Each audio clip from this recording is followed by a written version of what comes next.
Well, welcome back to another Workshop Wednesday. I'm so excited for our guest today, who is going to help you take you to the next stage of your staging or design business.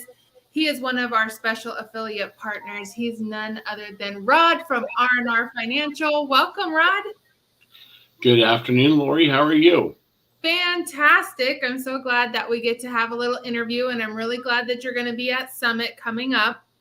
And so we're broadcasting this out to so many people. So our direct HSRA members, they are familiar with you, but we have a whole host of over 10,000 community members that are staging and designers who's going to see this video. So I'm really excited for them because they're going to learn today either some steps that they need to take to be able to get enough inventory to, take their business to the next level, or you're going to tell them how they can do that now, depending on where they're at in their business. And so a lot of people responded to our call to action on this. And I think a lot of stagers right now are really struggling with I need inventory because a lot of the houses are sitting longer. So then they're doing renewals.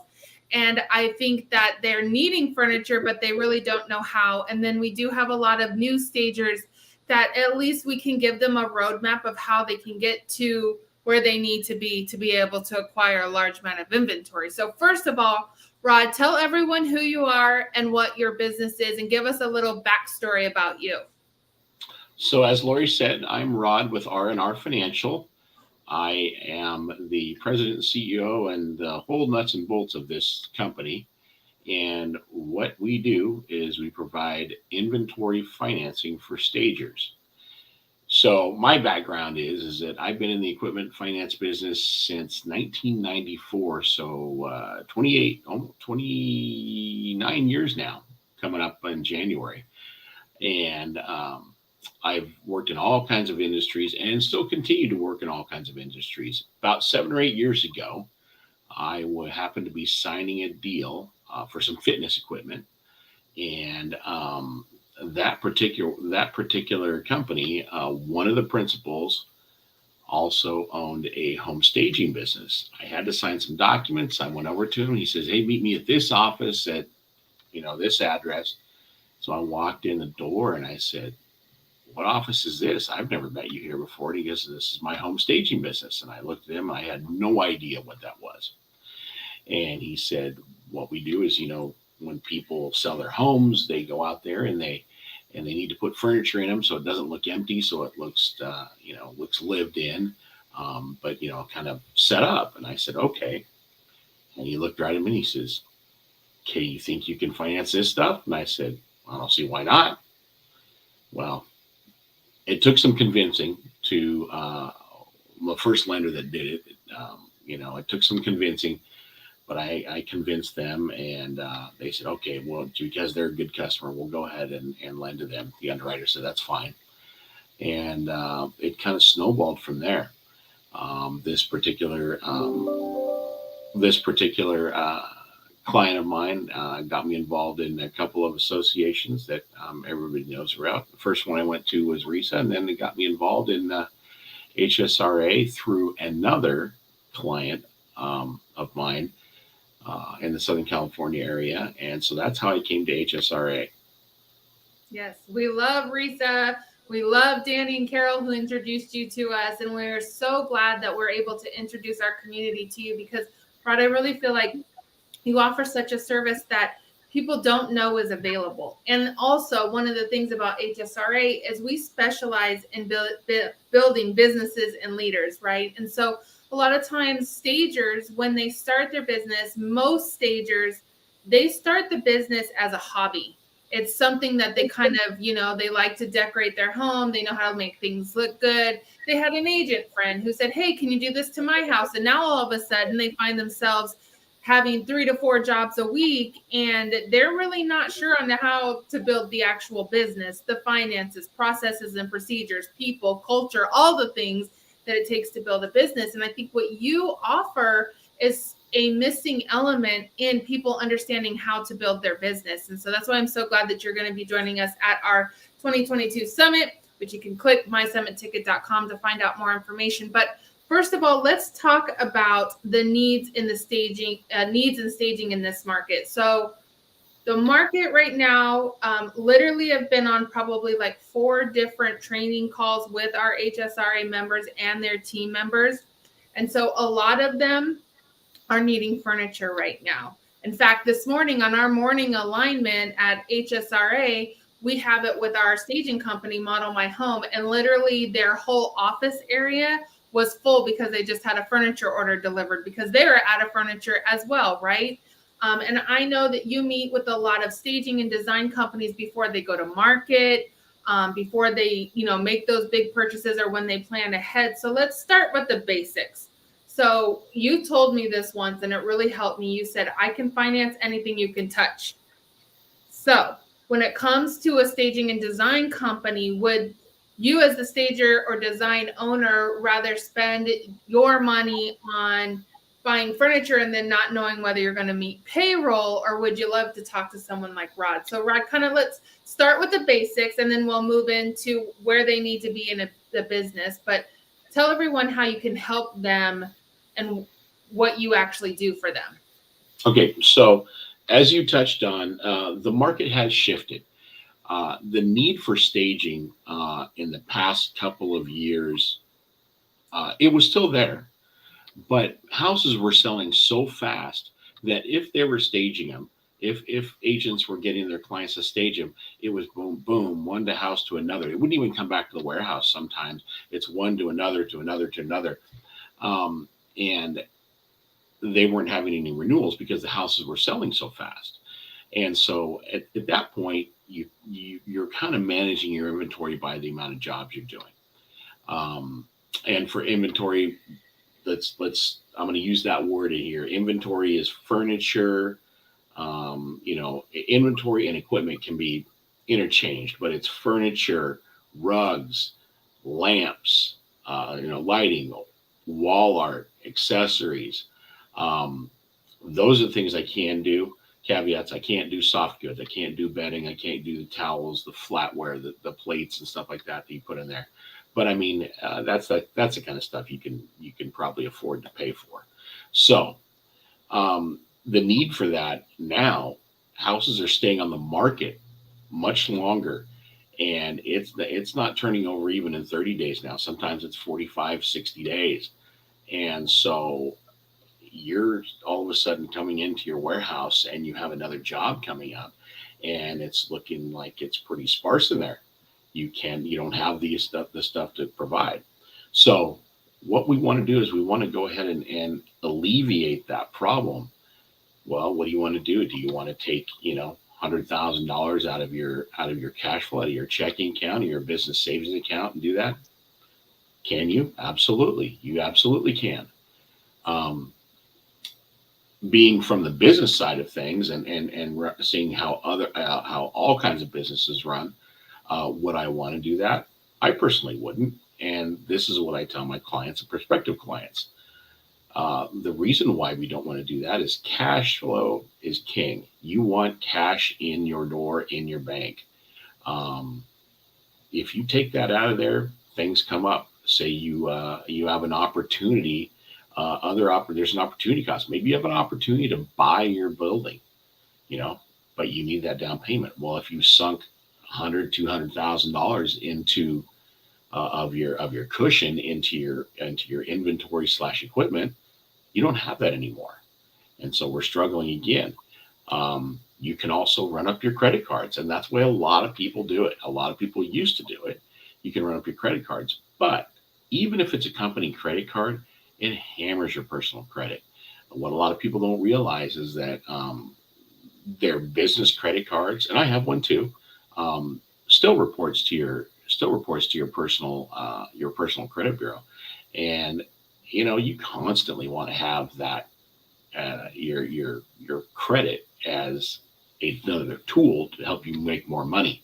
Again, what if you want to go out and get a mortgage? What if you want to go out and say you want to purchase a second or third or fourth property?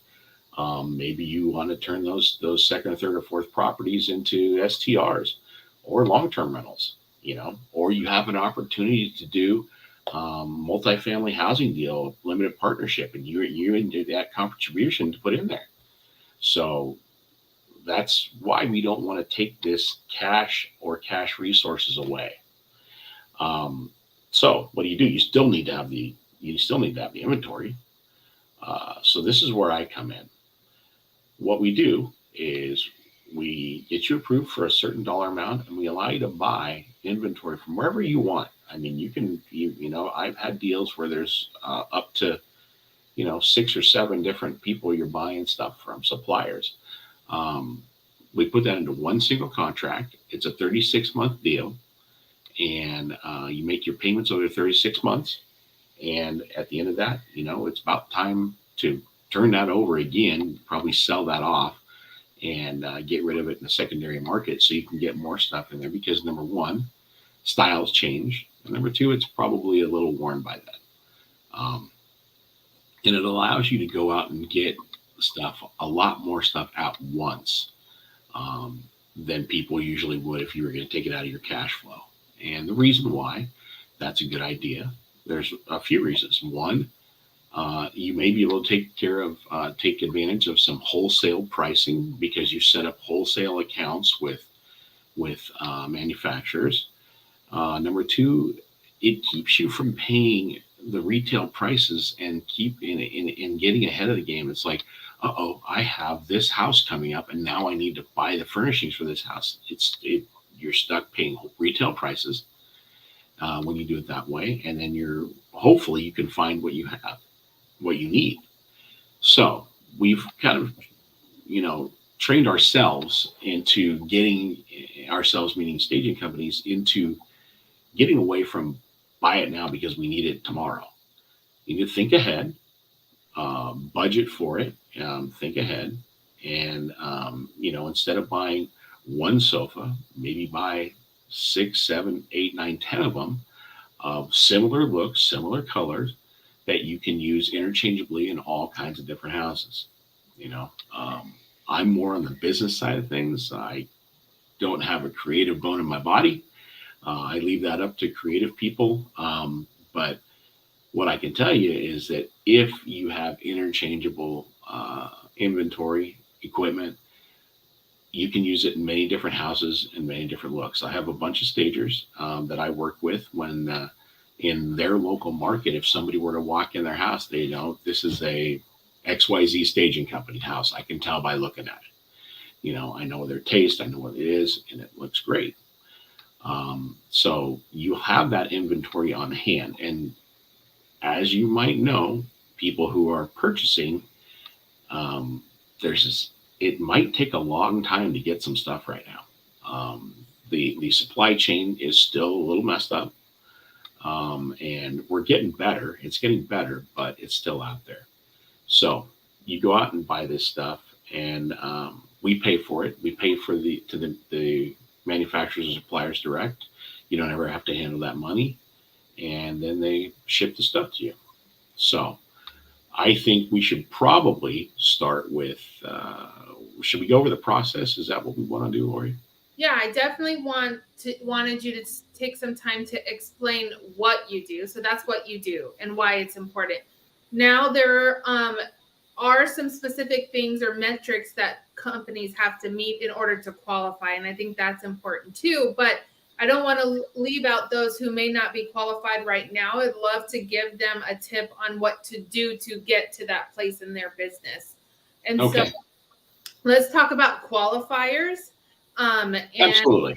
And then how the people, if they are, let's just say a phase one, they've only been in business like a year, what steps can they take to build up to get that approval? So I can usually help everybody. However, where it makes the most sense is once you've reached that 2-year time in business. You've been registered with the Secretary of State for 2 years, and you've been operating.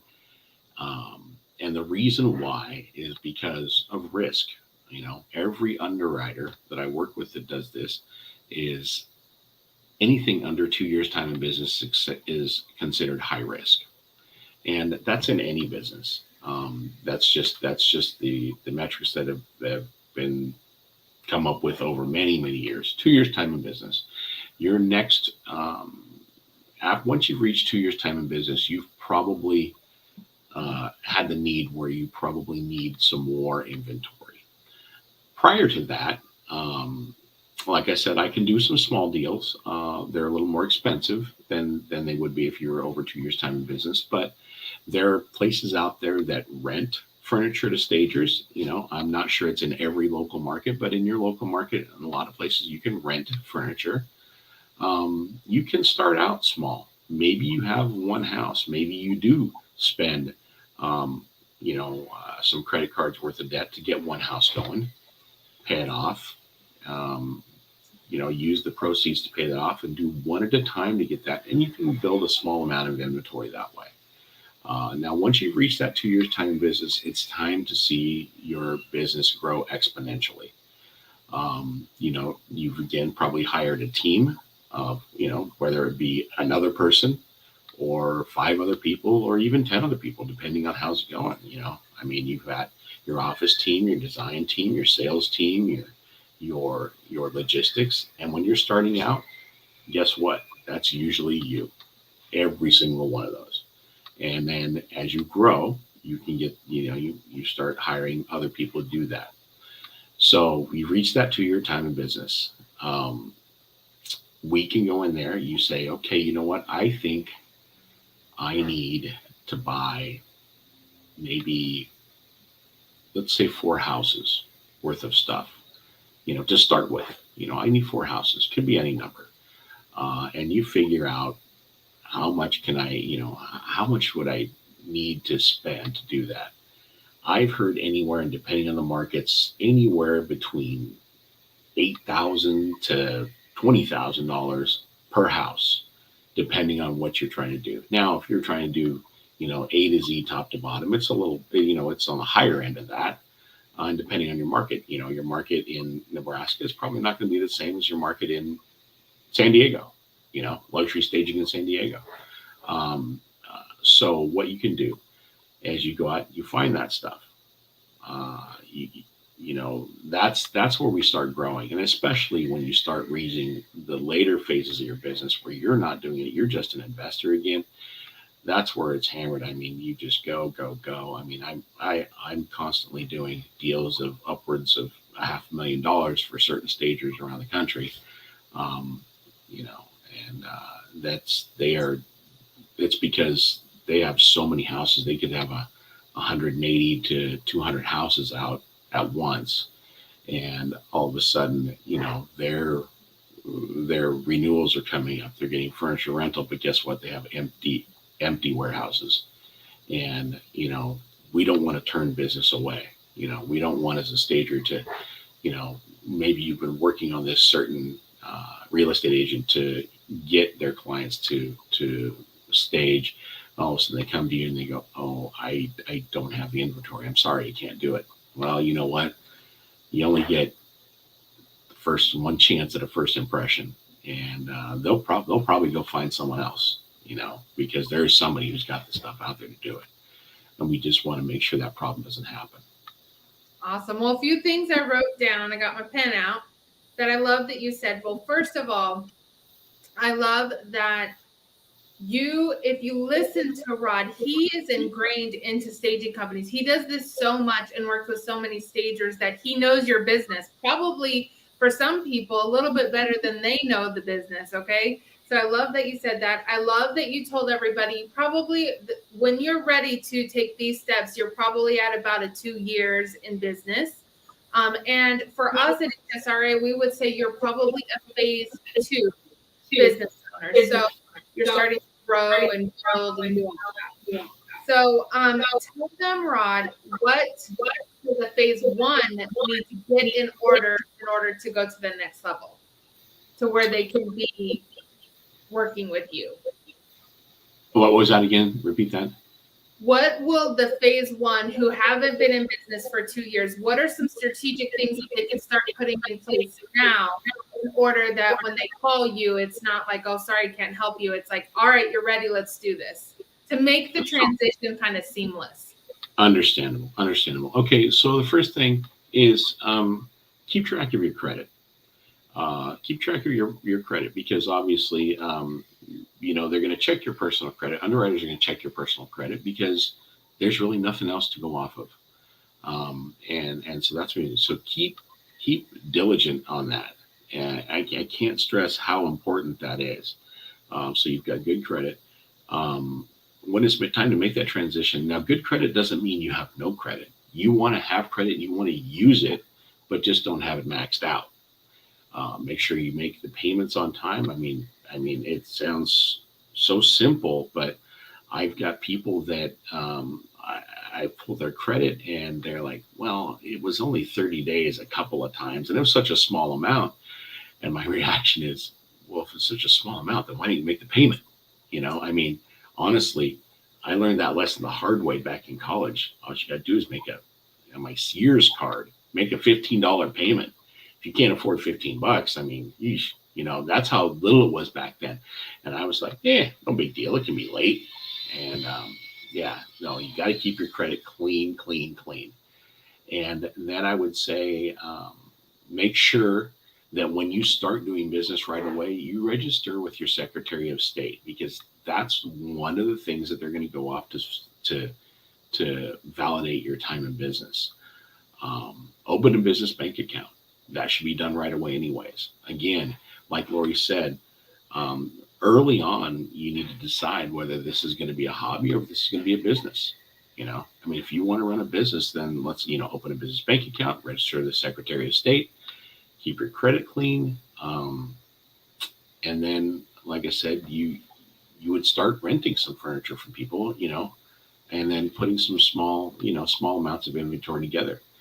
By the time you need me, you probably should have a warehouse of some type. Doesn't have to be huge, but it should be some type of business address. Working out of your home, again, do we want to be a hobby or do we want to be a business? And working out of the garage is probably not the greatest thing to do. Now, obviously, there's going to be some people that have gigantic shops on their property. Okay, well, that's an anomaly, but that's what you need to do. So I think those three things: business bank account, Secretary of State, and keeping your credit clean. That's how you can get started. By the time you reach me at 2 years time in business, we should be ready to go. Awesome. So how long does it, if they've checked all those boxes, Rod, right now, and they're ready, how long does the process usually take to get approved? Ballpark. Okay. I know sometimes it's out of your control, but Sure. So I mean, if you got me an application on a Monday morning, usually by if it's complete and there's no credit questions or anything like that, usually by Tuesday midday, I've got your approval. nice. Then once we've got the approval, this is where it seems to be the hang up or the time consuming part is getting order confirmations or pro forma invoices from wherever you're going to buy stuff from. Okay. Some of the places that I work with a lot are used to doing this. Not endorsing or not saying anything, but I mean, like Sagebrook and Diamond Sofa and Classic Homes. Those places are, it's ones that come to mind really quickly of how to. They're really easy to work with, um, and they give me what I need. You send those orders to me. I like them to send them to you first because you look them over and say, "Yep, this is what I want." Then you forwarded them to me. Um, Once I have those, all of them put together at once, we combine them into one contract. We get the papers.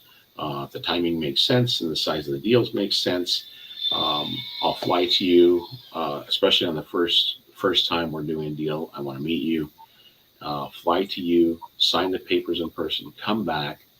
So let's say that's Tuesday. Say it's Thursday by the time I've gotten all of the orders from you.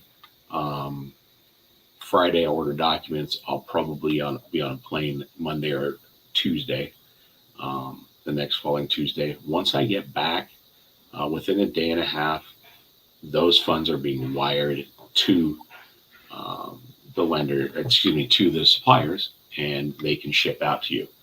So That's like That's a 7-day turnaround. probably.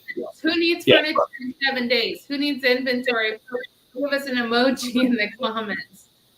Awesome, Rod. Well, I think that what you offer is so important to our industry in order for us as a whole to be able to scale. So many people that we talk to, that we train, that we coach, they're always saying how, the real estate industry still does not see us as an actual industry. They just still think it's a hobby or a side hustle. And so being able to have this type of inventory, being able to purchase, and the great thing is that if you have the inventory already in your office, then you don't have to worry about the sales calls that are coming in, right? And you don't have to try to stress out or figure out where you're going to get the furniture. You're not going to have to spend 10 hours at TJ Maxx or Home Goods or whatever, and you're going to save a lot more money. So I love that. Any last minute suggestions for anybody? We definitely want to invite everyone who's on right now, come to Summit.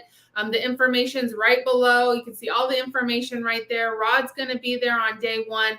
Come see Rod, have conversations, ask your questions, get all your stuff in order, like he said, so that he can help you. This is really such a game changer. So Rod, any last minute suggestions for our viewers today? So I would say, when you come talk to me at Summit, come thinking about how much you think you want to get. Do some research. Look at some of those wholesale pages. Set up some wholesale accounts so you know what your pricing would be, how much you need to buy to get the discounts. And figure that out. Just roundabout ballpark figure is, and this is how I talk people through this, to show them the cash flow. We'll talk about this more at Summit, but figure out about how much you charge per stage. And a lot of times it's around the $4,000 mark, around, give or take, depending on what market you're in. So I can tell you that for $100,000 worth of inventory and stuff, your payment, depending on credit, time and business, and all that stuff, is going to be anywhere between $3,600 and $4,100 a month. It's quite a range. People say, "Oh, that's $500 a month." Well, yeah, that's a big range because I'm talking to everybody. But within there, so basically, for the amount of one stage, if you sell one stage at $4,000, you've made your monthly payment for $100,000. And for $100,000, even on the most expensive type stuff, maybe you said you can furnish 5 houses. That's $20,000 a house. That's a lot. But so you've made you've had one stage that sells, that you sold for $4,000. You've made your payment for 5 houses. So your one stage can turn into 5, $20,000 really quick, And so if somebody told me, if I was going to hand you if you hand me $4,000 and I hand you back $20,000, would you do it? Absolutely, the cash flow would, And people say, well, it doesn't seem that easy. Well, of course, you've got to go out and make the sale. You have to sell the staging, sales. And, the money you'd be saving, the cash flow you'd be saving, can help you hire a sales team, and that's what's going to grow your business. Awesome.